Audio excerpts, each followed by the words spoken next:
The F5 error code on a Kenmore washer indicates a problem with the lid switch assembly, the door locking system, or the water temperature sensor.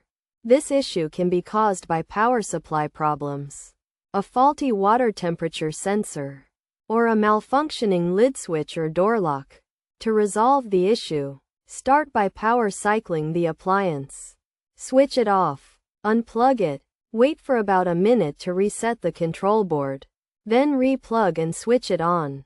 If the problem persists, check the water temperature sensor by opening the washer door and locating the sensor. If it's damaged, replace it, and if not, check and tighten any loose wiring connections.